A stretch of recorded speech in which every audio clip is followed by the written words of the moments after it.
All right, this is SFBarkast. I am Jeff Cleary. I am Andrew Louder. And Andrew, where are we today? We are at the Richmond Republic Draft House. The Richmond Republic Draft House. What neighborhood is it in?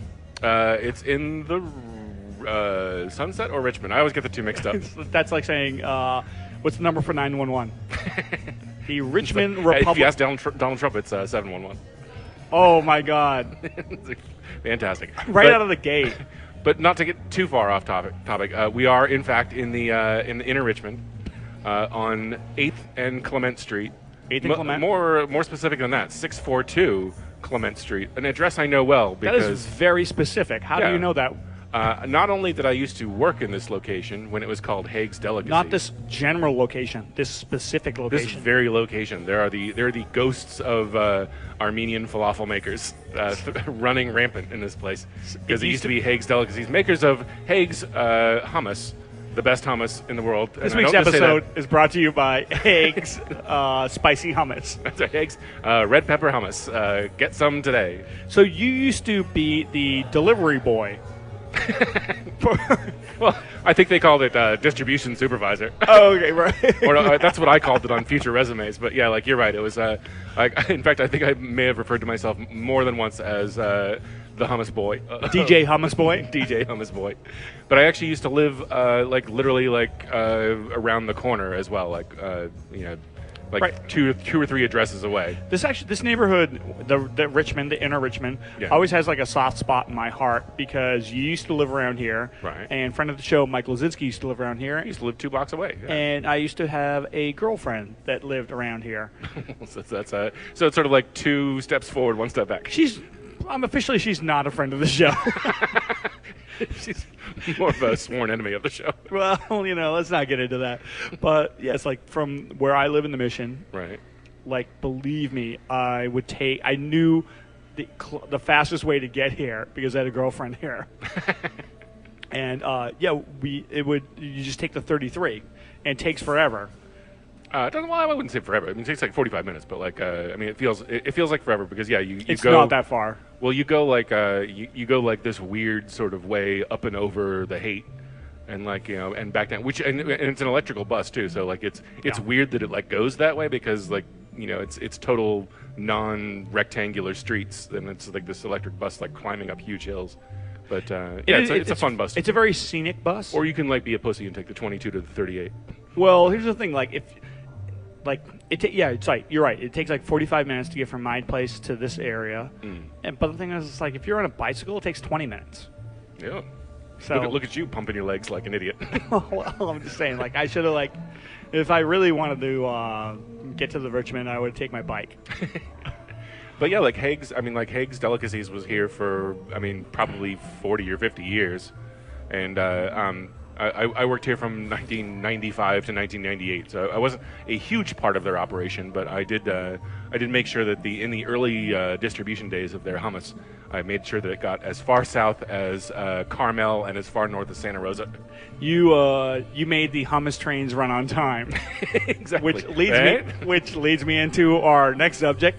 Happy 420, Andrew. Well, thank you very much. We're recording this on 420. Yes. And I don't want to disparage any of our 420 friendly listeners, but so all of them basically. Fuck you guys.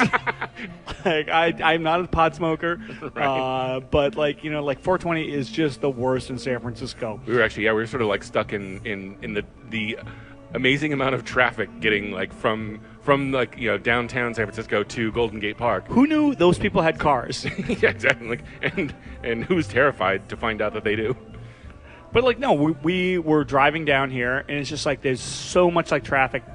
People are everybody's trying to get into Golden Gate Park, right? So they can smoke, say they were at Hippie Hill. Out. Yeah, it's driving down, we saw basically all of the lanes of traffic are backed up. There are people on bikes. There are people on skateboards. I think somebody was on a pogo stick. They're all with their hula hoops. They're all heading down to fucking Golden Gate Park to smoke out.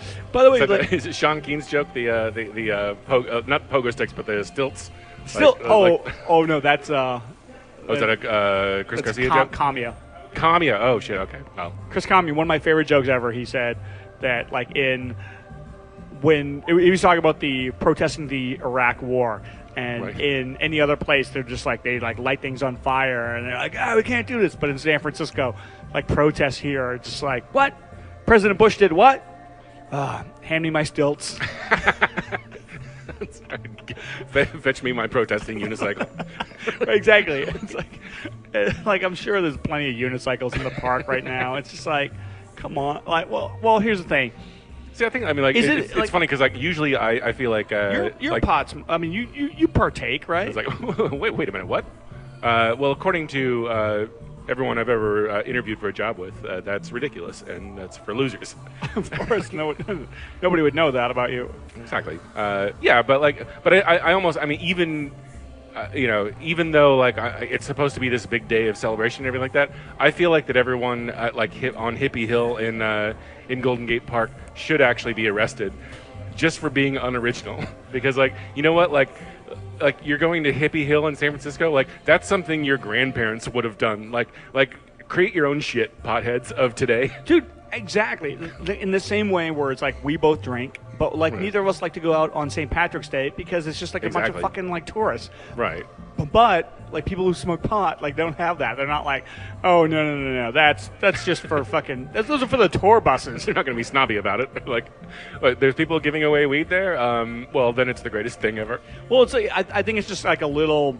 It's a little weird to hear that like people who I know who smoke pot every single day are excited to smoke pot today. It's like, what are you doing? Well, it's the one day of the year where if anybody like gives you shit about it, you can be like, come on, it's like it's 420, it's the holiday, I have to.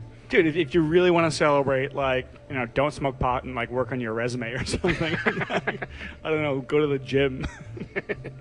Never. Like Joe Gorman. Perfect example. Joe Gorman. He posted this morning that like he went to his like local dispensary, his local, right, and like he said he took a photo where like he was like whatever like the X number person who walked in and he won like 20 joints. I'm like, I'm pretty sure they just give 20 joints to anybody that day today. Right. Yeah, exactly. And also like I've talked about this before where it's like you know a little bit more about like pot like culture, but like I cannot believe how strong. I mean, maybe just because I'm out of the game. Like when I was in high school, I would smoke pot, like just kind of like casually. Yeah. But like I cannot believe how strong the pot is now, and it's not because like I am like foreign to drugs. Well, yeah. I mean, you know what? Like, I think it's become so strong so fast that it like it's. It has, I hesitate to call it like a learning curve or anything like that, but I mean, it has like the same sort of, even like alcohol and like cigarettes and everything like that are the same sort of way where it's like, if you do it like very occasionally, like it'll fucking like, stab you right in the head. But like, once you've built up like a little bit of a tolerance and then like exceed that a little bit and then exceed that, and do that for like, 6 months or however long it takes to like, develop sort of a routine or whatever that doesn't freak you out. I don't know exactly what the numbers are, yeah. But it's like they say that like pot from like the 60s, pot today is like infinite, like, whatever, like 400 times stronger than pot in the 60s. It's because like because after they shut down like the space program in America, all those scientists had to go somewhere. Right, exactly. And so now they're working on like new strains of fucking like getting you blotto. Well, yeah, exactly. Like if you're like if you're some like brilliant like biochemist, like do you want to go like make like potato chips that taste slightly better, or do you want to like be like the pot kingpin of like I mean, either the way, Bay Area? Both of those are like linked, Right. Well, yeah, of course. I mean, like but yeah, like do you want to like work for some like horrible corporate company, or do you want to work for a non-profit? Like because like all pot companies have to be, or dispensaries essentially have to be non-profits. So like even though you pay yourself like $1 million a year, like what's the growth potential of this job? Oh well, you can get like blotto drunk or blotto high. We'll surround you with like fucking high as hell hippie chicks if you like.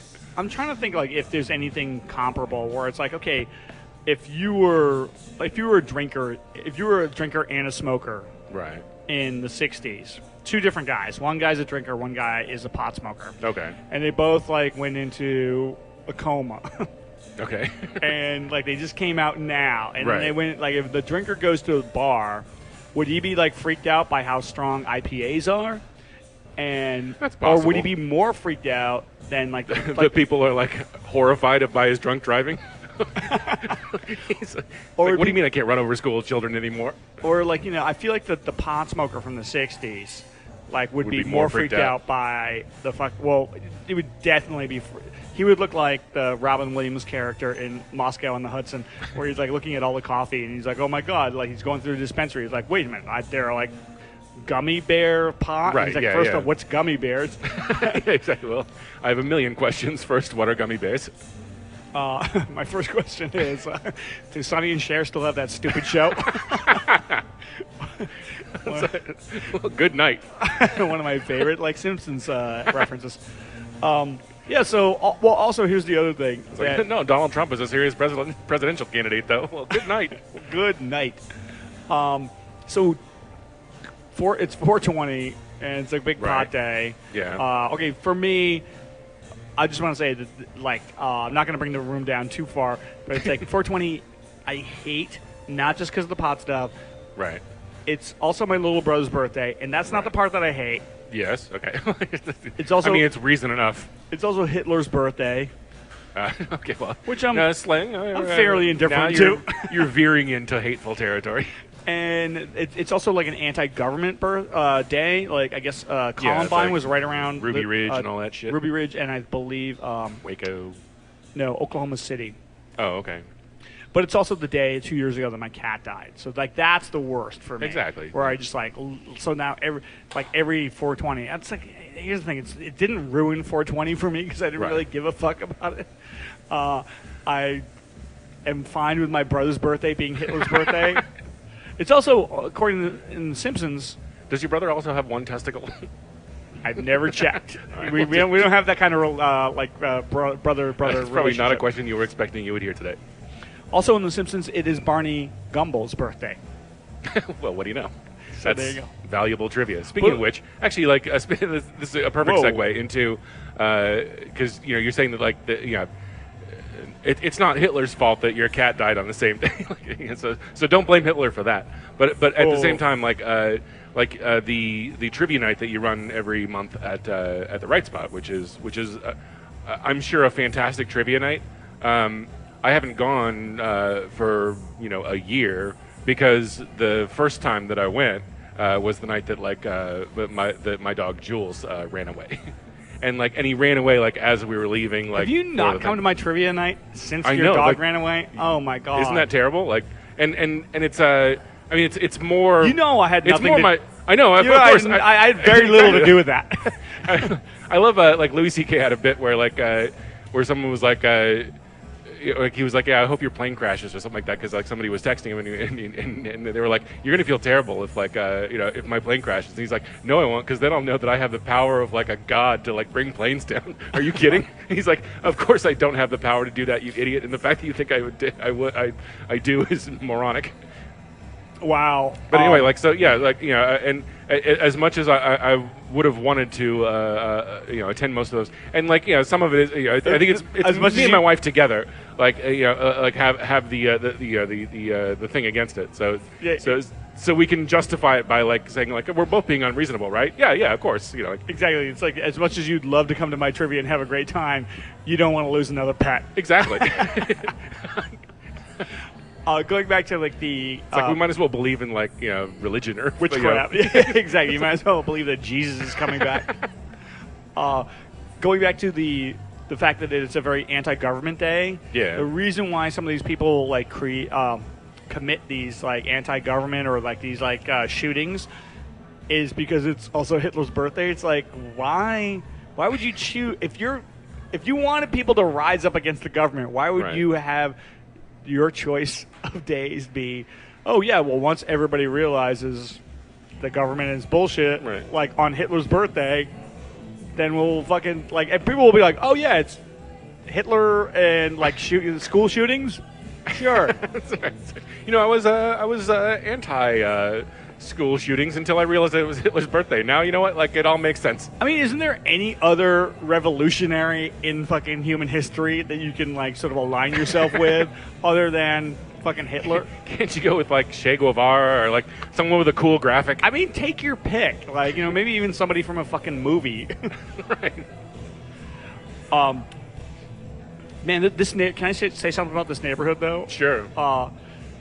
8th and Clement. Did we establish that? Yeah. 8th and Clement, like right up the street. Like, you know, like, because as we said before, like, you used to live here, you used to work here. I used to be come up here a lot. hardcore Asian here. Like, now it's like being gentrified like everywhere else, but it's still pretty hardcore Asian. A little bit, yeah, but like not. I mean, it used to be like sort of a Chinatown like West or whatever, but like now there's a lot more like gentrification. There's more, but like specifically, it's like in my point is that it still retains its Asian quality. There's a place right up the street that used to be a Wells Fargo, and now it's a Kung Fu Academy. Well, it's not always Kung Fu Academies equals like Asian residents. It could be maybe it's like a fancy pants Kung Fu Academy for yuppie assholes. Probably a bunch of white guys. Like, let's see, like, a bunch of white guys looking for Asian girlfriends. yeah. Hey, believe it or not, I'm a programmer and I'm into Asian women. And like right across the street, there used to be Bank of America. No, not a Bank of America. It was a different bank. Yeah, but that bank is gone. I forget what it is now. Right. And it's like, one of those banks made of marble too, where it's like now it's like a Indian bazaar made of marble. Exactly. I have no idea what it is now. I mean, it's not like a jiu-jitsu academy or anything, but and then like it's rival Kung Fu Academy across the street. And then here's the weirdest thing about this neighborhood. If you walk outside of this bar, the Richmond Republic DraghtHouse, right, and you just look to the right, like seeing a fucking coelacanth. Like, there's a fucking Radio Shack on the corner, and it's like they have like a big like poster. It's like going out of business sales. It's like, dude. Wait a minute. You guys have been out of business for like 5 years, haven't you? I know exactly. When I see a Radio Shack that's still open, I think, oh my God, the job of laundering money is never over. Because there's like nobody knows why Radio Shacks are still. Right. Even like the CEO, wasn't there like an Onion article where it's like even the CEO of Radio Shack has no idea how they're still in business. Where it's like last time I went to a Radio Shack, I basically got rid of cable, so I wanted to get like an antenna. Yeah. And the guy at the Radio Shack he's like, oh, see, you're looking at antennas there. He's like, this one's good, but I was like, let me show you the one that I have in my house. And I was like, whoa, wait a minute. Like, this is like the 21st century. You work at a Radio Shack, and you're supposed to be a technology company, and you're telling me that you have fucking rabbit ears in your in your apartment. And I'm like, dude, like everybody in here is a scumbag. It's like Radio Shack employees make fucking used car salespeople look like fucking Jimmy Carter. Well, I always used to love how they they stopped doing it probably like 10 years ago, but like there was a time they were like, I mean, because like you would only go to Radio Shack like if you needed some weird cable that connects one thing to another, right? Like that's the only time you'd ever go. It's only gonna it'll be like, and they sold computers and all this other bullshit as some sort of like like trick or something like that. Like because I never saw anybody buying anything other than like some useless piece of shit cable that should cost $1 but costs like $30. Right. And so for a while there, you would try to like complete a transaction with them, and they would want your life history and like want to send you catalogs and all kinds of shit like that. Where it's like, what are you doing? Like I'm buying I'm just trying to like steal cable, and you're like fucking screwing me over. Yeah, I just have no idea. I just assumed that like the Jersey mob like bought Radio Shack a long time ago, and they're like whoever's like in charge is just like, holy shit, we're hemorrhaging money, and the mob is just like, hey, don't worry about it. Don't worry. Like the more money we lose, the better it is for the other businesses. Bialystock and Bloom like bought out fucking. You want to take a break? Sure, why not? All right, let's take a break. We are at the Richmond Republic DraghtHouse. Where is this again? Clement and what? Clement and 8th Street. 8th Street. 8th Avenue, I'm sorry. That's 8th Avenue. Yeah, you're right. Yeah, it's like Avenue. Yeah. Don't send people on a wild goose chase. Yeah. Down to 8th Street. They'll be in like Soma, like going, where the fuck is this place? All right, we'll be back. And we are back at Richmond Republic SFBarkast142 RichmondDraghtHouse. It's not like just all house. Right. It's house. It's draft with a GH and house with a OU. It's house as in Eddie. As in mouse. Dude, you know what? Like the short time we've been here, they play really good music here. They have actually. Yeah. And it's like an afternoon, like Wednesday afternoon, and they played Hot Chip. They played a little like Cut Copy, little The Knife, little Royksop. Exactly. Yeah, like they've so been on point with that shit. Although, like, I wonder, like, if it's one of those things where they're like, "Hey, we actually like this stuff," or they just like turned on like the hipster bar, like music channel. Exactly. Like, let's look up hipster bar, like a Pandora channel. That's right. Although when I hear like stuff like all those bands, like it takes me back to like a beautiful time, like 6 years ago when I gave a shit about music. Yeah, it's weird. Like the music business has become very strange, and like this is the music segment, but there's we should talk about that at some point. Exactly. Okay. Well, before we get into that, let's save that for a little bit later. Well, also, I want to tease something. We both have some big announcements to make at the very end of the show. That's right. So if you're like somebody who's skipping over the sports report, you should probably stick around. Well, if you skipped over it, then you're not going to hear us. But if you're still with us at the very end of the show, we both have like big announcements to make. Ooh. So exciting. So that's what they call in the industry as a tease. You know what? I've heard of this tease.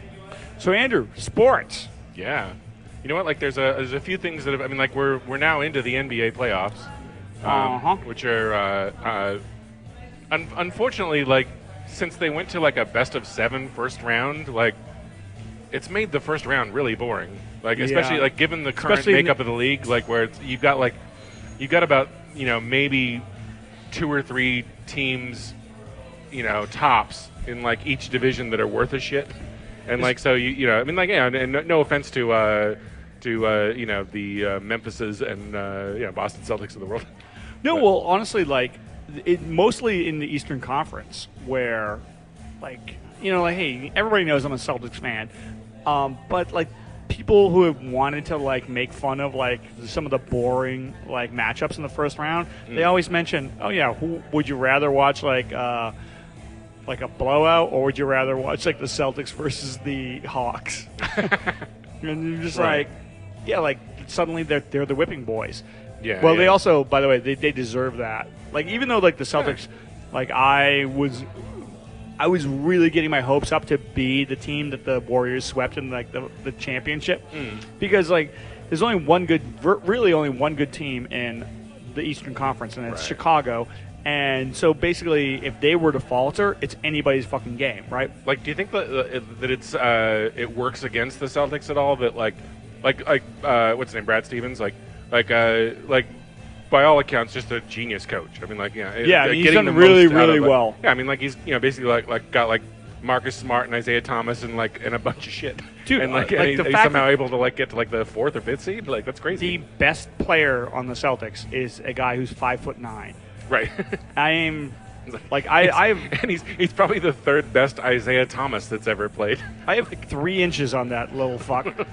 But the thing is, Brad Stevens is a great coach, and they have like a bunch of draft picks in the next but I was going to ask, is it like sort of like screwing them in a weird way that he's able to get so much out of them, because like the further he gets, like the worse their draft picks are going to be. Well, here's the thing: it's not that like this year we don't have to worry about that because of a very stupid thing that the Brooklyn Nets did. The Brooklyn Nets basically traded away their unprotected like draft pick this year.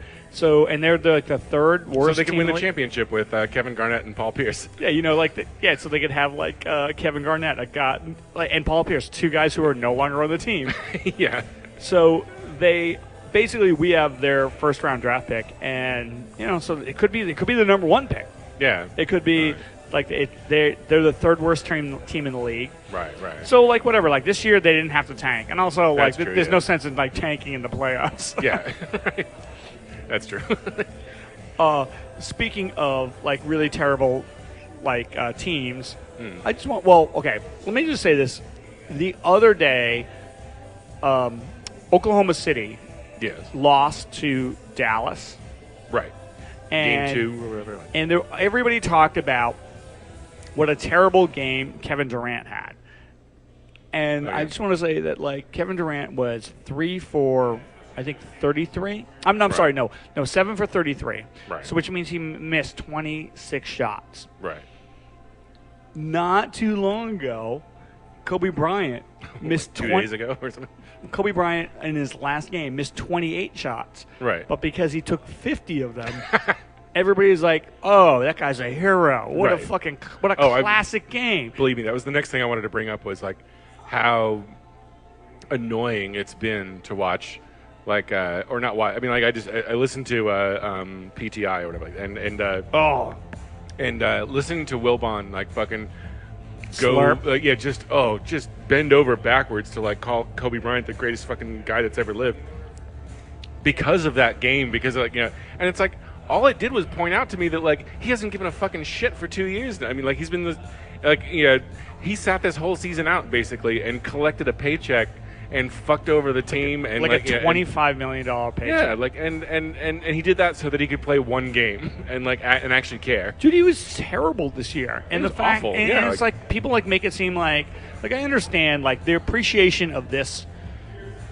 game where he scored 60 points, but he took 50 shots. It's supposedly it's like the most amount of shots anyone's ever taken in like 30 years. Right. And the thing is, like the team that he was playing against, the Minnesota Timberwolves, Like, they knew they were out of the think about playoffs. that. Think about he took more shots than Allen Iverson ever took in a game. That's amazing. Like Allen Iverson is a ridiculous chucker. Dude, and you know what? Like Kobe Bryant, like he once scored 81 points in a game. Yeah, he Toronto. took more shots the other week, like a few days ago, than he did when he scored 81 points. Yeah, so he's actually 20 points worse than he was And here's the thing that really 15 pisses years me ago. off is that like the team he was playing against knew that they were out of the playoffs, so they were employing this, James Harden like matador defense where they was just like ole, and then like letting him go around him all the time. Yes, granted he had to still put the ball in the hoop, but he took 50 shots. And also the other thing I'm pretty sure I could take 50 shots and at least score like 20 points in an dude, if you were playing a pickup game and somebody was like shooting with that frequency, like you would just stop the game and beat the shit out of them. Right, both teams. Yeah, both teams. Right. But also, the thing that really pissed me off is that it happened on the same night that the Warriors set the all-time NBA record for wins. Right. And all of the national media outlets, they all went with the Kobe Bryant game. Oh, that's so terrible. I understand, okay. Well, if you go back 15 years or whenever the Bulls set their record 97 or whatever, go back then and ask someone what's less likely that a team will break that record of 10 losses for an entire season, or that Kobe Bryant will be an asshole and score a bunch of points. And they'd be like, well, obviously Kobe Bryant's going to happen 3 times, probably in the next 4 years. Dude. But that'll never ever happen again. That someone will get that many wins, and they did. It's crazy. Dude, it's insane, and that record may never be broken. Kobe Bryant scored You've more. You've got so much more travel in the league. You've got so many more back-to-back road games. There's no way. Before they get robot players, there's no way that's going to happen. If some of these national outlets had said look, LA's a big market. Kobe had a career where he brought a lot. He brought us a lot of viewership. Right. I would totally understand that. But the attitude they have, where it's this is more important than somebody setting this all-time wins record. It's just drives me crazy. Imagine this. Imagine Kobe Bryant plays for Sacramento, and the New York Knicks break the wins record. The Kobe Bryant story is 5th in the news that day. Oh, absolutely. Or it's after fucking Paul Konerko's baseball report. No, but how about this? That with the Warriors break the record, they get 73 wins, and Carmelo Anthony scores 60 points. Do you think they'd lead with Carmelo Anthony? Because people were like, oh, no, he plays on a shitty team. Guess what? Kobe Bryant's team was shittier. They were the second worst. Much shittier. They were the second worst team in the league. If it wasn't for the Sixers, like, they would be the worst team in the league. But they have to lead with this? It just makes no sense. And I remember, I mean, like in the mid-'90s, like, the concept, like there was that one year when like the Lakers had like Nick Van Exel and like Randy Fund as head coach, where they didn't make the playoffs, and like that was like the biggest, like, you know, dismal year in Lakers history for like a 40-year span, where it was just like now. It was like the Lakers missed the playoffs. Are you kidding? And now they're like the second worst team in the league. Like with, you know, and with Kobe Bryant basically like dragging the team like down, like, you know, down the drain with him, like, and then they like celebrate the shit out of him, and like, you know, while they're gonna run fucking like Swaggy P and like everybody else out of town. Dude, there's only gonna be two players left on that team. It's gonna be Randall and Russell not because he's good, but because they spent the number 2 pick on him. Yeah, and they can't fucking like get rid of him, and everybody else is like just like jettison. They're gonna like throw him overboard. Well, and that's the thing is that, like, I don't think that people like. I think that there was a time where you could assume like everyone wants to play for the Lakers. Like, so, you know, like, free agency will always save us because everyone wants to move to LA and be part of Showtime. I will give them credit. It's like they will have. Well, I'll say. But it's like every year that they're shitty, it damages that legacy to the point where, like, if I'm a guy that wants to be a superstar in LA, I play for the fucking Clippers, and like, you know, and the Microsoft CEO. I'm not gonna play for like Jerry Buss's dumb son. Well, I'll give them, like, you know, like somewhat of like hope is that you know, like they'll have so much money to play with after Bryant's off the books. That's true, yeah. It's like, you know, like, and like, you know, the best thing about the last Kobe Bryant game is that it was the last Kobe Bryant game, and then we're just like fucking done with it. Yeah, exactly. Although, you know what, like, one of the things that really pissed me off is that, like, Nike made this commercial where, like, you know, it was kind of his like retirement commercial where they're like people like standing up, like yelling about how much they hate him, and like it was like suddenly, like, you know, he starts like conducting this orchestra about all these people like hating him, and he's, it's so self-serving. But the thing is, it's like, you know, he's basically like playing it up, or even though he never really embraced the villain role, he's basically calling everybody else haters. And like, I understand, like, if you're a Clippers fan or you're like a Celtics fan and you hated Kobe Bryant because, you know, he would beat you, that's fine. But like, to sort of assume that everybody who doesn't like him is a hater, like, it's like, okay, you know what? Like, let me tell you something. Getting accused and being brought into court of rape is not part of like some fucking like branding like like campaign that you had where it's like, oh yeah, well, this, like, you know, being the villain will really work out. You should like we've done some focus groups and we thought that if you got accused of rape, it would really, like, you know, increase your brand. It's like, can she be white and almost underage? That would be perfect. Yeah, exactly. It's like, hey, you know, like, people don't hate you because you're real. It's like that old like joke where it's like there was this like L'Oreal commercial where some girls like, don't hate me because I'm beautiful. It's like no, that's not why I hate you. Like, I hate you because you're an asshole. Right. It's like, nobody hates Kobe Bryant because he's good. Everybody hates him because he's a dick. Exactly. Yeah. Because he seems like, you know, like fucking locker room poison. Right, exactly. You could be like a Laker fan and hate Kobe Bryant because he basically could not get along with Shaq. And how many more championships would you have had? Right. Although Shaq's probably not 100% like blameless in that. No, like, Shaq. You know, no, actually, like, especially after the last 30 to 30, where they did about they talked about what do you call it, Orlando. Right. Like, basically, Shaq wanted more money than Alonzo Mourning. And like the team was kind of dragging their feet about it, and he was like, "Fuck you guys, I'll go to LA." Did I mention that like where we're sitting is the area where the Armenian old ladies used to make dolmas all day, like rolling grape leaves? I smell. It's like this place is haunted by like grape leaves. Exactly. They can put up as much like reclaimed wood as they want. It won't cover up the 1915 genocide. Oh, Jesus Christ. Yeah, we should play some Kasabian while we go to break there. The one last thing I'll talk about is sports is like, okay, so we're here at the Richmond Republic Draft House, and they're playing like European soccer, right? Right. And so when we Amongst sat other down, things. I just want to like ask you. This is kind of a sports question, not really a sports question, Okay. but it's like on the Dan Patrick Show. They always have like these questions about: would you rather have had the life of Derek Jeter or Leonardo DiCaprio? And basically, they're looking at all like the women they've dated, Yeah. and they're like, oh yeah, both these guys are super successful, but like look at all the tail they pull. Right. And my reaction to that is that like they just had like a shot of like a Ronaldo. Cristiano Ronaldo from Real Madrid. Yeah, and it's just like, dude, like that guy.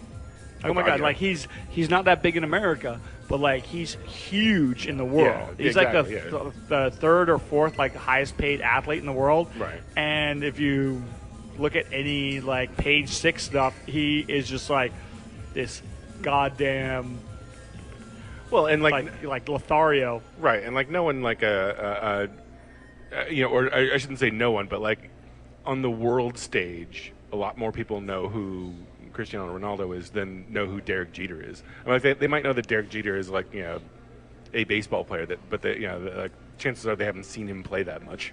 Like, But also, like if my you're take in, was like, like I would, Croatia or something. if I were given those like choices, I think I'd rather be Ronaldo because, like like Derek Jeter is a decent looking guy, Right. not really in great shape, Yeah.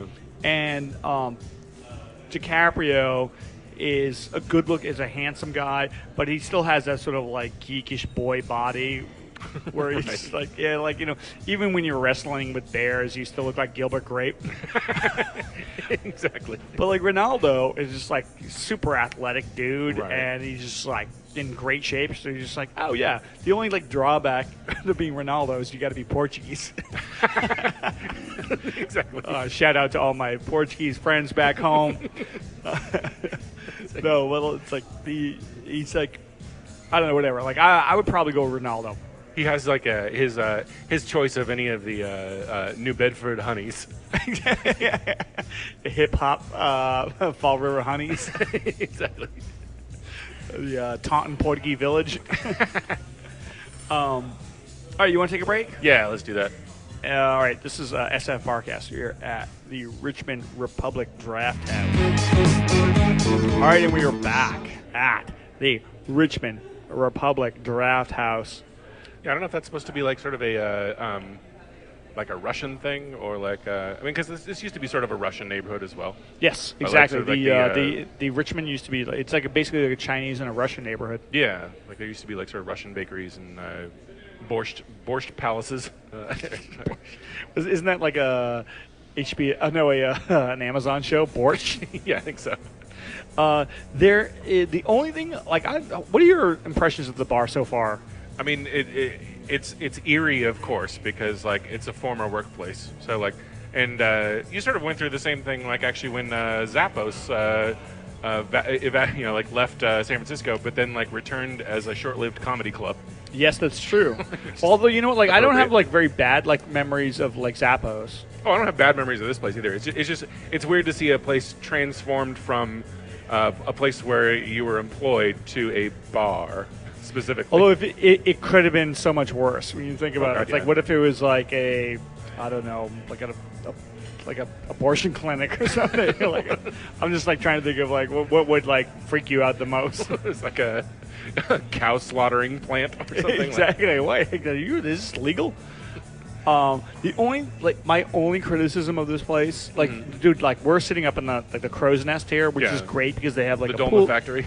The Doma factory. They have like a pool table here, and we basically have our own private bathroom. Exactly. Which you've taken advantage of. Which, by the way, ruined. Give it 0 stars. When we walked in, 5 stars. By all indications, this place is great. My Right. only issue is in the bathroom here. They have like this thing, and like it's really not their fault because it's more about like space. Right. But one of my pet peeves is if you're in the bathroom where like the sink is, they put like the paper towel dispenser really high. Oh. So, like, you wash your hands, right? Right. And then you reach up to get the paper towel dispenser, and then all the water, like, drips down your arm. And then you're just like, oh, now I have to, like, wipe my hands and my arms. What is this, communist Russia? Exactly. Oh, wait, don't forget to, like, wipe your shoulders before you go back to the table. I feel like they boarded up a window or something like that in there because, or, like, put a wall there because I feel like I remember being able to see my old apartment from work. Like, and it was from upstairs. You could sort of, like, lean out the bathroom and, like, see into the kitchen of, like, of where I lived. Because it was literally, like, connected Creepy. in that way. Yeah, in a weird way. It would be like if you had worked at Mop Tops in the mid-'90s. Exactly. Oh, my house is on fire. Great.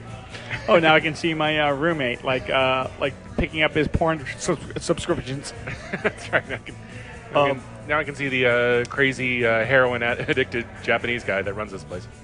Hey, so before we go into anything else, I just want to like say that like when we were like communicating about going to do this like podcast earlier in the week, I was like, hey, you know what? I have more dental drama to talk about. You know, in the last podcast, we both talked about all like of our dental work. Yeah. So mine wasn't over, as it turns out. Yeah. Still, mine is still ongoing as well. But go ahead. So basically, when I got my molar in the back like pulled out, Yeah. I was like, oh, that's great because I don't have like that fucking like paralyzing pain anymore. Right. But what happened is there was this, I guess, calcium deposit or a part of a tooth that was like it helps like your molars or your teeth like align. Okay. But then when you take like the molar, the tooth out, it's got nothing to do. So it might as well like fuck up your life. Ah. So, like, and it's kind of breached the gums, Right. and then like it kind of every single day it felt like it was going to come out at any moment. And then I think I did that for about like 5 days, Yeah. and then went back to the doctor, and the dentist was like, "Yeah," he's like, "that's part of your bone," and then we'll just like, he's like, "I'll just pull that out, and then I'll file down the bone." Yeah. And at the time I was like, "Wait a minute, is it gonna fall out on its own?" Because somebody told me it was gonna fall out on its own. He's like, "Yeah, eventually." I was like, "Dude, don't worry about it, man. I'm fine. Like, Right. I can handle this. Like, you know." And so he's like, "You sure?" And I was like, "Yeah." He's like, "If you change your mind." By the way, my doctor, my dentist, Right. is amazing. Like his bedside manner, like, you know, it's so hard to go to the doctor. Yeah. But this guy like just basically gives you all the options. Right. So like Dr. Peter Liu, he was like, "Hey, look, if you change your mind, just come back and I'll fucking take that thing out." And I was like, "Okay, great, no problem, man, I got this." Right. I'll never see you again. Then like 4 days later, like 4 days after like me like playing with this with my fucking tongue, I was like, "Fuck this." So I went back in. He numbed up my whole face, and then like once again, whenever like somebody like has to pull something out of your mouth, like you gotta be a strong dude. Yeah. Take this, and so he just like rip this things out. Jesus and then Christ. afterwards, he like showed me. He's like, "This is what I took out," and it's like it looked like a shark's tooth. Ah.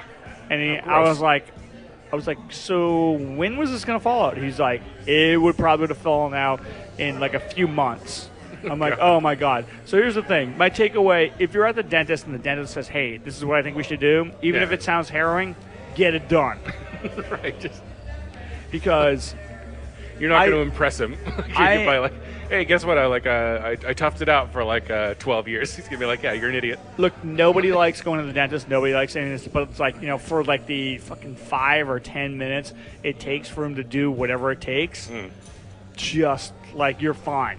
Like, Right. you know, like you're no longer like in uncomfortableness. Like I wasn't in pain before, but I was like constantly waiting for this thing to fall out. Yeah. Forget about it. Just go and get it done. So think- shout out to Peter Liu. Well, I think like the yeah. Again, apologies to any listeners that hate dental talk, but like yeah, I went back in and had like the implant redone, which is like basically like a big screw into your jaw, and so Screw like that. so like yeah he had like so he'd pulled the other one out and so his plan was and like I got a plan. I got a very good plan, Dirk. exactly. Like his plan was, yeah, and he laid this out like sort of like a football coach or whatever like that. He's like, yeah, the first one like it went in straight, like, you know, and now it's all fucked up or whatever like that. So like so this one we're gonna go in like at an angle, and we'll use a bigger one or like that. So we'll like and then like when we packed more stuff in there, so like now like now it's gonna be a real fucking like bullshit garage like situation. He's like, I'm gonna go in at an angle and I'm gonna drink up your milkshake. Exactly. Yeah. Okay. Plainview. I really shouldn't have gone to Daniel Plainview dentist. But like, but yeah. So like, and the worst part about like the one that he does is I hate it when they use like the sort of bite guard or whatever like that. So they like ram it into your mouth, like so your mouth is just stuck open, and like and he's just like carving away in there, like doing whatever he wants, and you're just like that's the worst. I think. I think it's like when I first declined to have this calcium thing like pulled out of my mouth, like basically my thought was, look, I just don't want to have like another fucking like big like needle going into my mouth, right? And which is like understandable, yeah. But like but so that then when I went back to get it done, he puts the big fucking needle in my mouth, numbs up my hole, and then when he goes to like take that thing out, he has this tool that like I swear to God, I think it said Snap-on the side. And he put it into my mouth and then just like started like filing down like. But here's the thing, it feels great now. Like I'm a human being again. Right. It's like I actually like I still use my tongue to like touch like the area that they took out just because I cannot believe how great it is now. I thought he was gonna like get like a fucking like sandsaw into my mouth, but it was just like he just like had this tool to like fucking like file it down. Well, the weird thing is like so I mean like and again skip forward if you don't like it, but like so he was like he was clearly like cutting into a lot of stuff and like going. Were you awake or you were like under? That. No, I was awake. And but like and so you can hear like the suction and everything like that, like picking a lot of stuff up like as he's like just cutting away, and like at one point like it was just like I can't even remember like remember like altogether, but like it's a crazy procedure, like it's nuts. That's what I'm trying to say. It totally is nuts. By the way, I'm like looking at you right here, and like on the TED Nugenics. Here's the thing. There's some like product called Nugenics. Speaking of like, which like sounds like a mix between Ted Nugent and eugenics, which is a terrible mix. Exactly. The Motor City Madman of like getting rid of like low testosterone.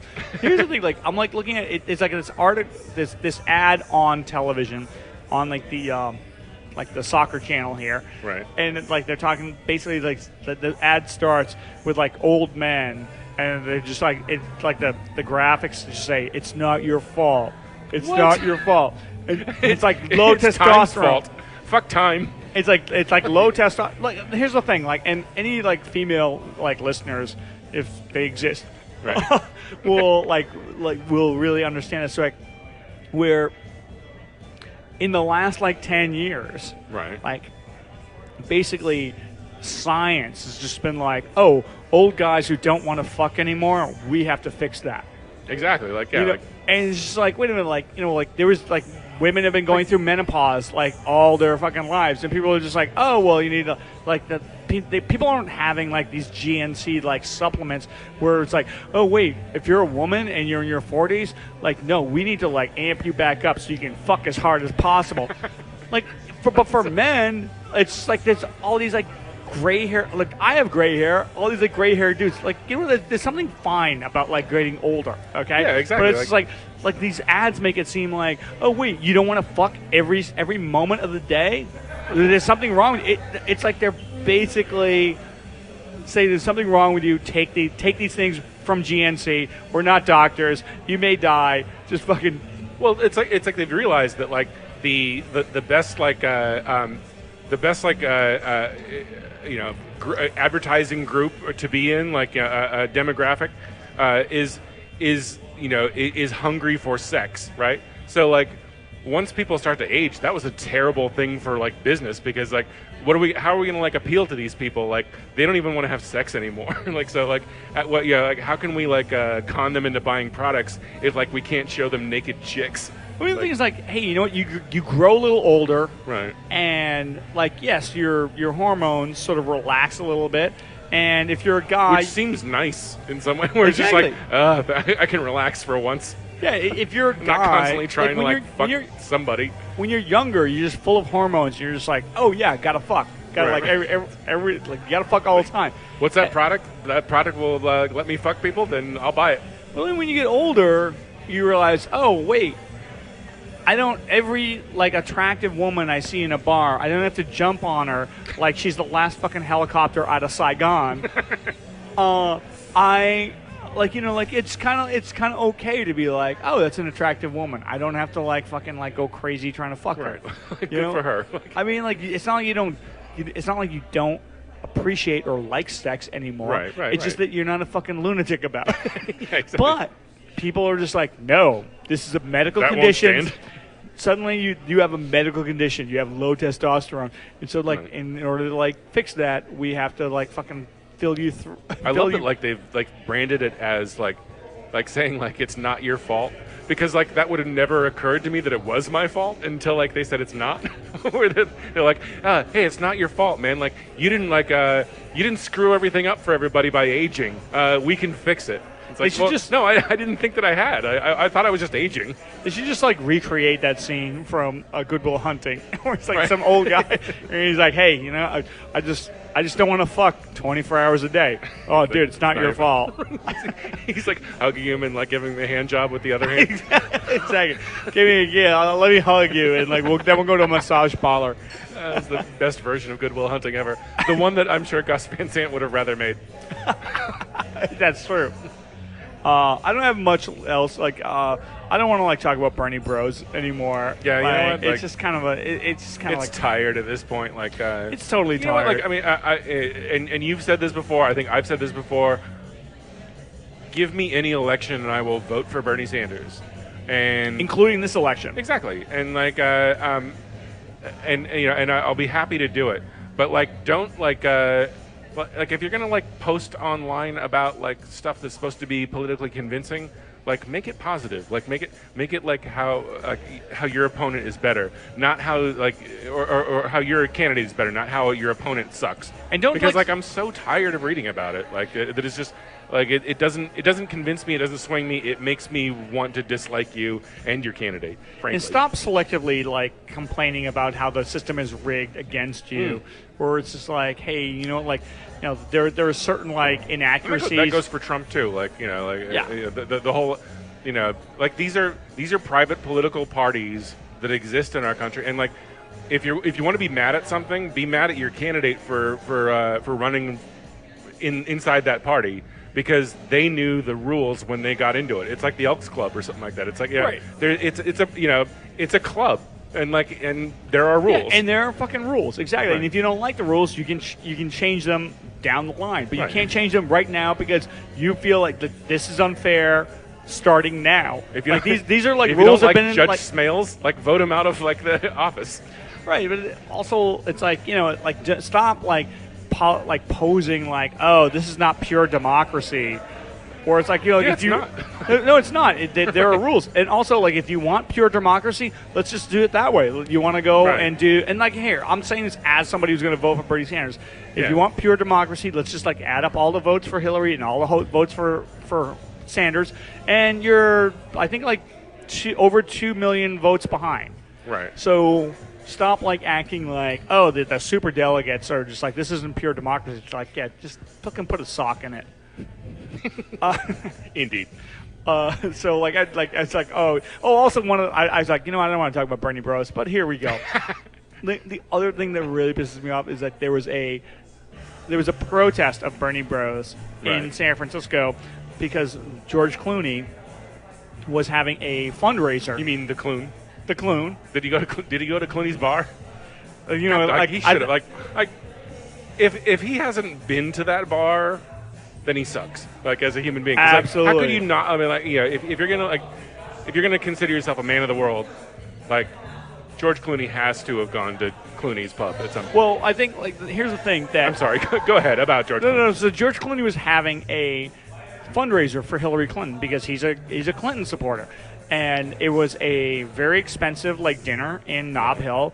Believe it or not, in Nob Hill, like where like rich people live, and like he said like afterwards that he absolutely does believe that getting money out of politics is like really like is endemic to like improving the political system. Right. But he also is like one of those people who's like, yeah, well, but these are the rules. So like I'm going to support my candidate however I can by the rules. Right. And all these like Bernie Sanders supporters, like they said, first off, they said there was going to be 1,600 supporters, like going to outside of the Clooney like fundraiser, right? And they were going to be like basically banging on pots and pans to disrupt it, right? Right. Second off, supposedly there was like only 80 or 90 like people showed up. Right. I'm assuming because the other 1,500 people realized that was just like a dick move, right? or that like they're saving their strength for 420. Yeah, exactly. But the thing is, like, here's the thing, like, all George Clooney is doing is like he's playing by the rules. He's raising money for his candidate, right? And people who are like Bernie Sanders supporters are just like, well, hey, don't ever forget, part of the political process is that if you disagree with somebody, you can always act like a fucking asshole. Exactly. And it's like and then this is like one of my biggest criticisms of Bernie Sanders supporters is that they're so fucking petulant. Yeah. About like, oh my god, like they just like are throwing like these temper tantrums. Right. And this is like the perfect example of like a Bernie Sanders like temper tantrum, where they're just like, hey, you're not doing anything illegal. You're supporting your candidate, but I think I'm gonna like fucking have a shit fit right outside.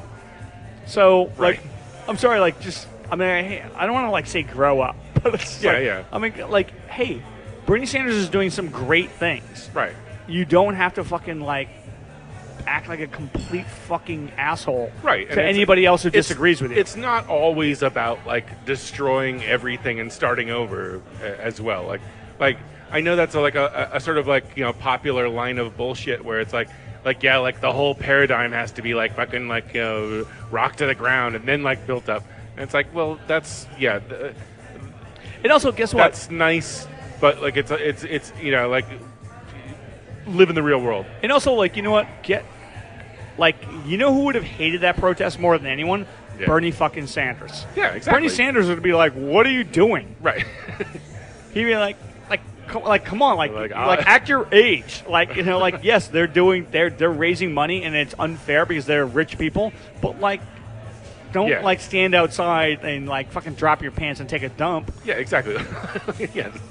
Like try to defeat them with your words, not so much your pots and pans. One last thing in this segment. Are you excited? Like this week, the new Game of Thrones episode comes out. Are you? I'm pretty sure you're not a Game of Thrones guy. Well, I'm not at all caught up. I watched the first, I think, season and a half. So like I would have a long day or day and a half in order to catch up. But not saying I won't at some point. Like let's say I don't know, lose my ability to walk around or something like that. On this week's Deadspin podcast, they talk in length about the sort of critic industrial complex about television, which is like, they're joking around. Like they're saying that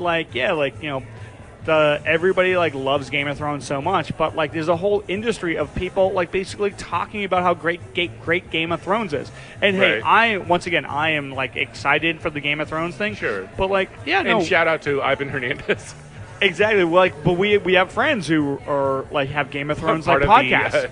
Part of the Game of Thrones industrial complex that Eisenhower warned us about. Dude, I fucking fall asleep and dream. If I take enough drugs, I can perceive a day where we would have as many like viewers and listeners on our podcast as Ivan and Red have on their Game of Thrones podcast. Oh, I'm sure. Or even like 1/10.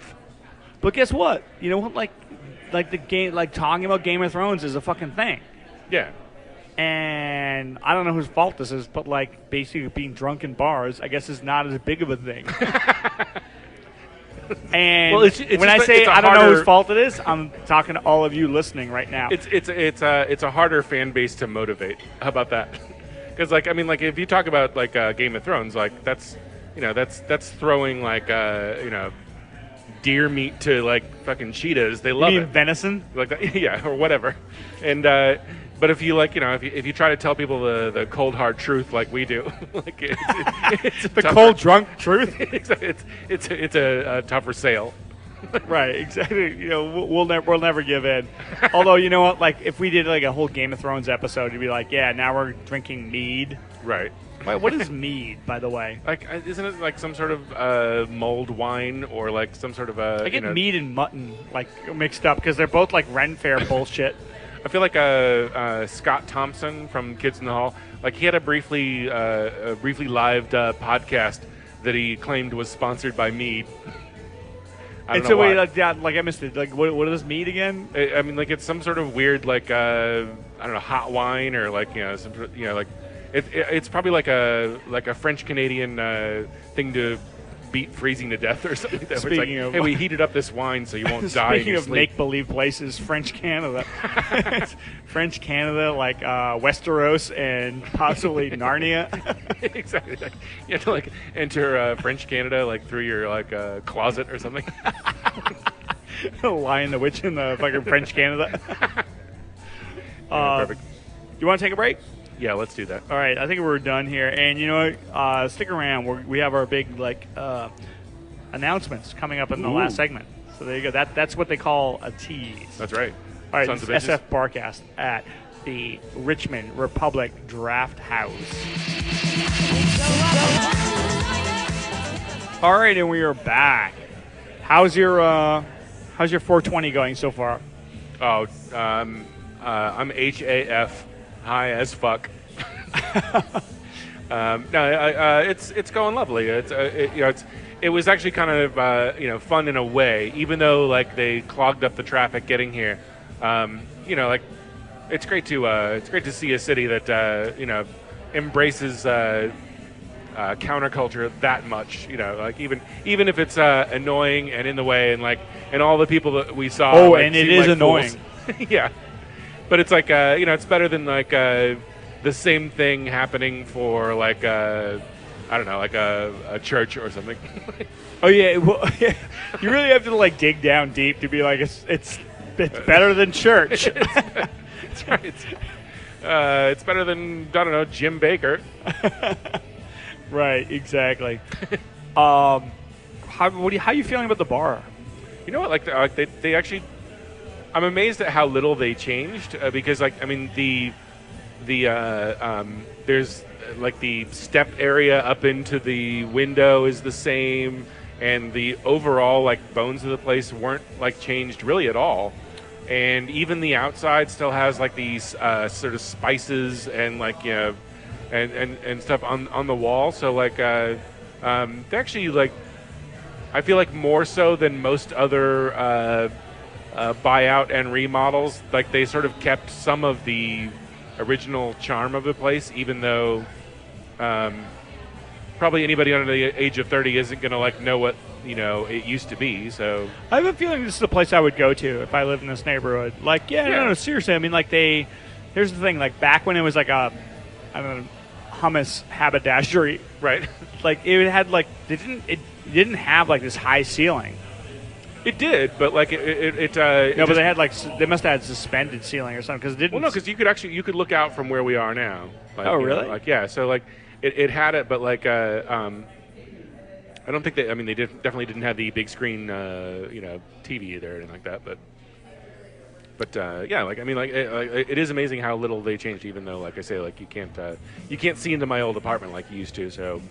Well, sorry about that. So screw that. Well, so if anybody's coming here like thinking they could see, they would like be able to see Andrew's old apartment. I'm sorry to tell you that, like, no, it's not going to be the case. One of the things I noticed on the wall is they have a Richmond Republic trivia night on Sunday nights at 8:30. So I noticed the same thing. Yeah. So like I'm on board with that. Although, Sure, why not? if like as a trivia person myself, If they get too big, I'll have to like fucking like under low bridge them. I'll have to crush them like a fucking bug. Other than that, like, good luck. Don't come down to the Mission. This is my neighborhood. Stay in the Richmond. So Andrew, you have like some interesting like news. I do. Like I am. Are you ready for this? Me and my wife are moving to Reno. Gross. Which you know what? Like I would make a bigger deal out of it if I didn't feel like Reno was like a suburb, like 3.5 hours away from San Francisco. Because I feel like almost any other city you move to, even Los Angeles, is a 6-hour drive away. So Yes. like so I'm closer than I'm closer than that, and like I fully intend to like come back and Bigfoot my way into the podcast and kick out whoever's like guest hosting that week. I know exactly. For you, you're just like, oh yeah, like Reno kind of feels like a suburb of San Francisco. But if you're somebody like me who like lives in the Mission, Yeah. and like only goes to the Mission, Right. oh my You're god, like, oh my Reno, God, I lost Reno a- might as well be fucking like Antarctica. Right. I lost a friend. He moved to the Castro. No, exactly. Oh, really? You gonna do that to me? Right.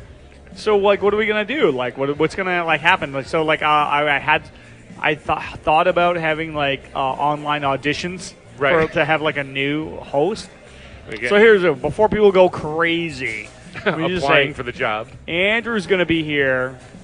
What, like once a month or something At like least, that? yeah. Like, So we'll be like still. There's not a lot to do there, so I'll You'll still- probably want to come here as much as possible. You'll still get your taste of old school SFBarkast. But in the meantime, like I have like 3 other weeks a month where I'm like, what the fuck am I gonna do? So I'm gonna. But have then you also have like this open mic comedy show where like I'm sure there's lots of people that would be we're clamoring to get onto a podcast with more than 140 episodes.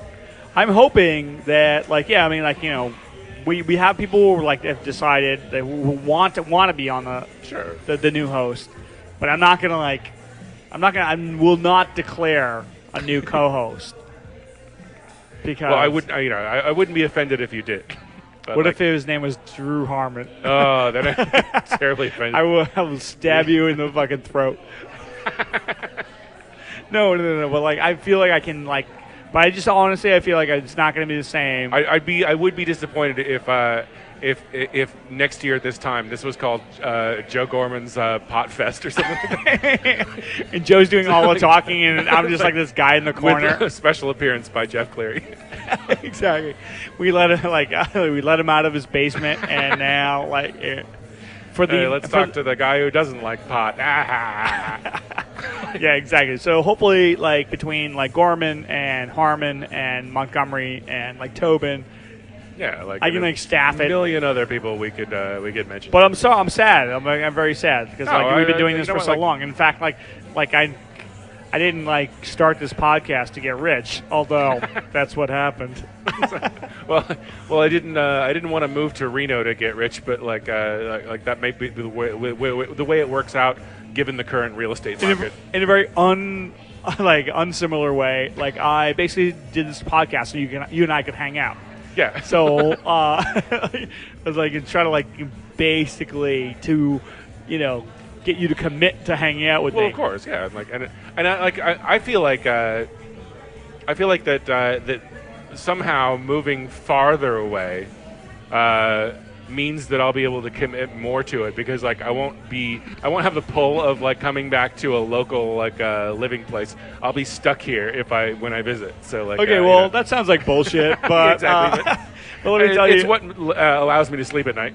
I love that whole idea where it's like, yeah, well, I wasn't really committed when I was here, but now when I'm further away, I'll be more committed. Great, whatever, man, whatever makes you sleep at night, I'm pretty sure I'll be flying in a private jet every other day, and like we'll do 6 episodes a week. So anyway, basically the podcast is in for a little bit of changes, and not to be outdone by Andrew. Ooh. I have a little bit of announcement where after like 4 years of fucking trying to get like this comedy festival finalized in Vegas, I did it. Wow. Yeah, like That's great. Like there's like this has been the 4th time I've tried to like land this like comedy festival in downtown Las Vegas, and they like them. They just like recently like about a month ago they reached out to me and said like you know what, even though we said no 3 times in the past, we actually really want to do this. And I said, I'm going to like upstage Jeff. It is Nevada news, and I'm going to like Right. Well, it's like my take was like, okay, I'll believe it when I see it. And so I went out there, like I met with like basically like the shoe company that I used to work for, Zappos, is going to. Shoe company. I like to hear like it's a undetermined shoe company. Wait, by the way, located in Las Vegas that starts with Z and ends with S. So basically, like Zappos is a company I used to work for. Like they want to do it, and part of the reason is like, oh, this guy used to work for Zappos, and like I had this like a pretty large like budget. Right. And that they said no on about 3 times, and then like the last time I was back there, like I met with like my new liaison in Zappos, and he was like, "What do you need from me?" I was like, "Dude, like honestly, I don't need." I'm tired of telling you guys blowjobs. I told him, I was like, I don't need like like the Tony or like any of the people at Zappos to like stand on like the tallest skyscraper and say, hey, like we're gonna do this, but I just basically need to know we're gonna do this. And then like within a week later, he's like, yeah, the whole budget's like been approved. Wow. So here is the latest thing that I know. This is the good part of like of crazy internet.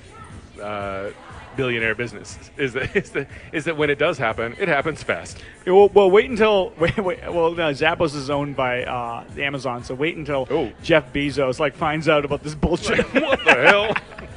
Comedy show. Shut it down. Okay, can all the comedians perform in like a sweatshop with like no bathroom breaks? Those are the kind of things we have to like avoid. Please cut all of your Amazon-based material. So, yeah, basically, okay. So here's what I know, like recent now, like because it just got like it just got like greenlit. Right. So I wanted to do the festival in February or May of next year, and they were just like, yeah, you know what, like it's a little too far away. So I was like, ooh, shit. So what their idea is, and we're still trying to. Wait, you wanted to do it when? And they said it was too far away? What? You wanted to do it when exactly? February of next year. Oh, okay. Or, all right. They said that was too or far May. Away. Oh, okay. Because like February's not bad. Yeah. But like because there's not a whole lot of stuff. It's after Sketchfest, and then May is like there's basically there's this huge like hole in like the comedy calendar in May. The only thing that we'd have to go up against is probably the like Just for Last festival in Montreal or whatever. No, in Vancouver. Oh, okay. All right. But that's fucking Canada. So that's in Narnia. So like we don't really. That's I don't feel like make believe places are competition. You might miss out on John Doerr, but that's about it. But there's also apologies to all Canadian comedians. No apologies for me. So you all suck. Have fun in Vancouver, you losers. But the only other thing we would have to like go up against would be like the Sasquatch music festival, but like that's just a tent. Yeah. So here's the thing. So that's I'm still aiming for like May of next year to be like our big festival. Sure. But because the people at Zappos, they want to do a festival like something like kind of a warm up thing beforehand. Okay. They've suggested that we do a comedy tent at. Oh, the Life is Beautiful. Oh. Which they don't have. Yeah, nice idea. So I'm like, okay, this is great. I was like, but like I told them, like, and we're still in like the whole like negotiation process. When is the Life? Is that Labor Day? Late September. Late September. Oh, okay. Oh, shit. So like here's the thing, like it could be great. Like the thing is, like it'll be a warm up. It'll be small. Right. But like we'll try to get like some comics who are like mid tier. Who will go back to wherever they go and say, hey, you know what, this was a great fucking festival. Right. And then hopefully, like in May, we can like really like crank it up. Mid-tier, like what, Steve Martin or something? No, like that. That was one of my things where it's like they were like, oh yeah, like what are your plans? I was like, yeah, like I really want to get like some mid-tier, like not like huge like comedians not to like do. Jeff Dunham big. Well, the thing is, like the Life is Beautiful festival, their first like year, they had the Killers. Yeah, yeah. Okay, their second year they had Kanye West. Right. And like Flaming Lips. Their third year they had Stevie Wonder. And I was like, Right. look, dude, I don't want to do this. Like, I don't Yeah, want to yeah. like go like get like a bunch of money and get like Jerry Seinfeld and fucking like Louis Anderson. I was like, because you can go down the strip and see like Rita Rudner and all that stuff. Right. Already. Like, what I want to do is I want to have like this like hip festival where like you get like Doug Benson and Todd Glass and Todd Berry and Dana Gould and these people in there where like people who live in downtown Las Vegas don't usually get to see. Exactly. Because all those people hate Las Vegas. Exactly. Yeah. I mean, like the only it seems like Benson and there's like 2 or 3 comedians that will like sort of like bend the rules a little bit to like get into like play Vegas, but otherwise like it's such a weird system because like you've got these places that like they're these huge like theaters or whatever like that like have to like maintain like this huge like number of people coming to see it, which doesn't work at all for like alternative comedy. Well, dude, initially they were like, "What about Louis C.K.?" I'm like, "No." What about him? I'm sure he'll come here when he wants to. No, but they were like, "You don't when was like." the last time like Louis C.K. like was had to be hired somewhere? Like he goes wherever the fuck he wants. Like I'm like, hey, they're like, you don't like Louis C.K.? I'm like, no, I love Louis C.K. He's like, the best. Like, do you want to spend all that money? I'm like, no, let's build something from the ground up. Let's not start like Life is Beautiful, where we start at the top and then we hemorrhage money all for years to come. Let's not go through the years and years of like newspaper articles about like oh my god, like this thing is like hemorrhaging money over and over again. Like how long will it last? Like, but also the Sketchfest festival. It started like the first year they did it. There was like 1 night, 2 shows. Yeah. And then it's like grown into like something that they can work. And the thing is like we're not starting out from there, but like let's start out where we can like showcase really good comics to people who would like ordinarily never like come in contact with them. I mean, like the ultimate goal is to make it a place that comics want to be. Because like then they'll perform for free. Like essentially, that's the. The terrible secret is that. I mean, like if you want to pay like everybody to come, it's going to cost you like this many $1 million, and like you'll never make it back. Well, that's the other thing where it's like within the budget, it's like we only have enough money we probably can't get Sarah Silverman unless she wants to do it like out of her own like grace of her heart. Right. But the thing is like. If we can get enough people there, like people will travel to, like with apologies to all of Portland, people will travel to Portland for like the Bridgetown Comedy Festival because it's a great festival. Yeah, exactly. But let me tell you something, like downtown Vegas, like we're not talking about the Strip. Like Vegas is more of a destination than Portland is. It is, unless you're like a comedian who really likes hula hooping. In which case, it's second to Humboldt. Right, exactly. So the thing is, like, my take is that it wouldn't be like on the Strip. Yeah. But if you get enough play, but that's the whole point is that it's not on the Strip. The whole point is that like the person that goes to this is the person that doesn't spend $500 to see Jeff Dunham and fucking jalapeno on a stick. Yeah, but that's it. That's in a nutshell. That's it. Also, even all the comics who do like Vegas, like they go with like maybe 2 or 3 or 4 of their friends, and they do like a fucking show, and they all like walk away from it like it sucks. But it's like like if we can get like people to go and like there's a bunch of their friends. Suddenly there's 20 of their friends, and they're all in like a casino and they're gambling. I mean, like imagine, and it's only for like a weekend. Yeah, exactly. But imagine like going to like Las Vegas, and like there's all the stereotypical douchebag stuff you can do in Las Vegas. But you go there, you have this like great comedy festival or whatever. You can like hop in and out of that. But then you also have Las Vegas. Exactly. That's. And again, apologies to Portland, but like when there's nothing to do at like when you've like eaten all of the food trucks and like and you saw your shows at Bridgetown. you can go fucking suck a dick for Yeah, like, that's about it. You know what's good? Going home, going to sleep. Yeah, exactly. So I am very excited about this. Yeah, that's great. That's fantastic. And I was a little worried that I was going to have to get a job this year. And this came through, so bam. Super. So sorry, Mom. Good looking out, Jesus. Yeah, so big things in the works. And also, let me tell you, the people... This is all just the beginning... Like the sort of beginning process of Nevada Barcast coming soon. Oh, exactly. Yeah, you know what? Because let me tell you something. Like the western states that aren't California, people who live there, they love nothing more than Californians coming in.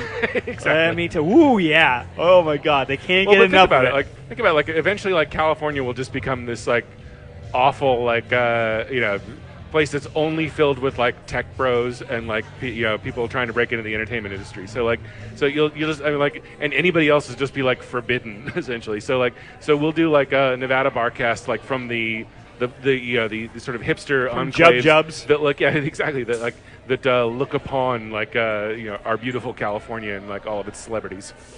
And people have already asked me have you accepted anybody to your festival? I'm like, oh, you're so cute. But it's there's only one act that I've already accepted into the festival. It's called SFBarkast. So there you go. When the history books write about this someday, we're when you're in a trivia contest in 30 years, what was the first act? There was in the Las Vegas, downtown Las Vegas Comedy Festival. You'll be confident to say it is SF Barcast. Lucky you, listener. So there you go. Don't say we never gave you anything. Exactly. Just stick that in your pocket and cash it in 20 years. All right. What's your final analysis, Phil Joannou, of this bar, Andrew? A spooky exorcism of a place that I once held dear. No, you know what? They did a good job with it. I think it's a quality addition to many of the bars in this neighborhood that are fine and been here for a while. But it's a great space and it can't fail really. The space is fantastic. Yeah, I have to admit, and the bartender was really nice to us. Yeah, he was totally cool. And actually, the beers are really good. Yeah, it's one of those places very where ridiculous selection. It's one of those places where they're really into beer, but they're not dicks about it. Yeah, they're not trying to screw you over with all those fancy terms bitterness and whatnot. I wonder if you'd be coming. Although I'm not somebody who would do this, but if you came in and said, "Hey, can I get a Miller Lite?" Are you going to be a dick about it? One of my favorite things that has happened recently was actually in Reno. And that was some guy was sitting at this super artisan beer place with they had four different big screen taps of or four different big screens showing all of the tapped beer and exactly how much is left in the keg and what the bitterness quotient was and so it's all color coded and so everything was just this super it's this PowerPoint presentation about the beer, basically. It's this interactive sort of like you're in a sports bar for beer, right? But this one guy that was sitting next to me, the bartender asked him what he wanted, and he was I can't even remember the name of it, but it was some stupid name for a beer, it was just and he was so is the wacky ass Junction Hop Brew 76 is that a good beer or is it just a crazy name? What's the bartender going to say to that? Basically knock it off. This is my job. Right. I'm sorry. Anyway, but I like it. It's a great place. Yeah, no, I like this bar as well. I had no idea it was here, and you know what? If next time I'm in Richmond, I'm going to come here. Totally. They play great music. Yeah, and, definitely. Even though it is haunted by grape leaf rapping women. Exactly. Don't forget. I should the back bar here was probably mostly used to make couscous salad. I think in the day, but then in the majority of the dolma rolling was done here with the view of the. If I ever got into gay porn, couscous would be my name. I believe rolling grape leaves would be mine. Do you have any plugs before you sign off? You know what? Like the most recent season of Girls by Lena Dunham is amazing. Man, I stopped watching after the second season. And you know what? Like you were right. And but this season bring everything back on track. And it's here's the thing, amazing. I stopped watching after the second season, just not because I was just kind of oh yeah, and suddenly there were all these videos of Allison Williams getting her ass eaten. And I guess you would have missed that, yeah. And that still didn't get me to go jump back on board. I was like, hey, okay, that's great, yeah. So, but I was like, hey, whatever. My only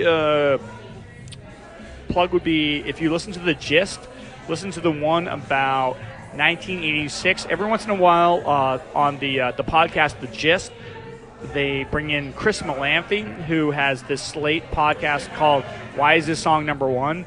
And they take 1 year and they list all the number one songs from that year. And this week they did 1986. Oh, nice. And it was pretty good. And actually, although you know what, it's not as good as the other Chris Malamphys. So if you want to go back and listen to The Gist, it's a great concept. I like that. Oh, absolutely. Yeah. It's he knows so much about pop music. It's amazing. Great. And you really if you don't like The Gist, go back and listen to the Chris Malamphy Gist. There's another podcast that I've only heard a couple episodes of it, but it's called the TV Guidance Counselor podcast, and the concept is that they go the guest or whatever that picks a week in history, from their youth. And they go through the TV guide from that week and and try to figure out what that person watched and why they liked it and stuff like that. Which is a great idea. This is a great idea. Yeah. I believe that guy was on the Dana Gould podcast. Oh yeah, you're right. You're right. Yeah, and also I feel like we say this all the time during the plug section. I honestly feel like the Dana Gould podcast is the best podcast going. Or maybe the second best podcast going. It's the very best sober podcast going. I would say that the Gilbert Gottfried podcast is great if you like listening to stories about Cesar Romero getting orange wedges thrown at him by Latino boys on the set of Batman. Do you hear that? Our younger listeners? That's right. For any idea who Cesar Romero is, consult your local library. All right, so I guess we should sign off. Yeah, why not? All right, so this is SFBarkast. I'm Jeff Cleary. I am Andrew Loudon. And we're signing off from the Richmond Republic Draft House.